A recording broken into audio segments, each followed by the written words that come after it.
এগিয়ে আসুন না রোগটার মধ্যে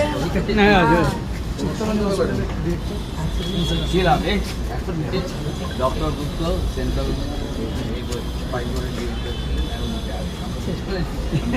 তাহলে এর পরের সময়টা সমাজের সময় ঠিক ঠিক বললাম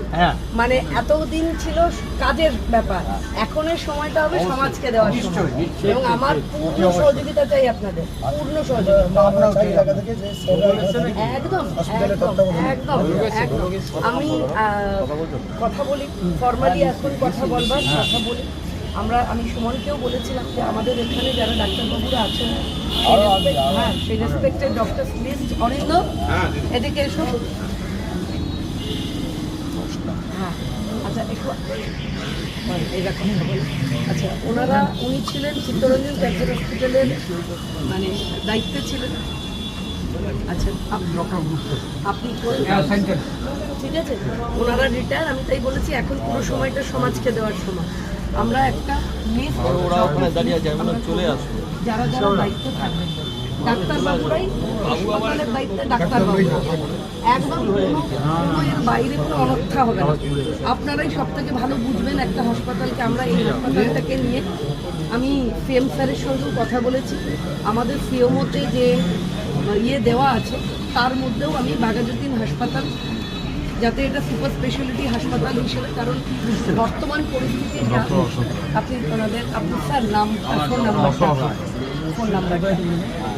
9830910086 ডক্টর উৎপল গুপ্ত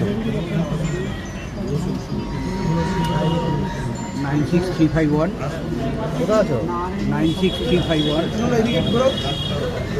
3231 হ্যাঁ ওইখানে তো আসলাম ফোন করলো অনেকদিন আমি শুধু একটাই কথা বলছি স্যার ডাক্তারবাবুরা থাকবেন হাসপাতালের দায়িত্ব ওই সুকান্ত ফোন করেছিল সেখানে আমরা চাইবো না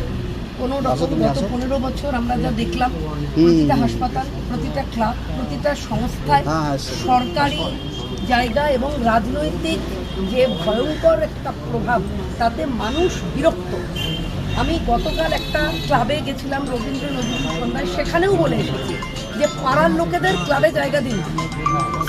রাজনীতির লোকেদের দরকার নেই রাজনীতির মানুষ রাজনীতি করবে সমাজকে সেই তারা এই হেল্পটা করবে যাতে হাসপাতালে ডাক্তারবাবুরা কি স্কুল কলেজে দিদিমণিরা ক্লাবে পাড়ার মানুষেরা সেই সংস্কৃতি ফিরুক গত 15 বছর আমাদের যা পরিস্থিতি হয়েছে সেই পরিস্থিতি আমরা চাই না কেমন ফলে আপনারা সহযোগিতা করুন আপনাদের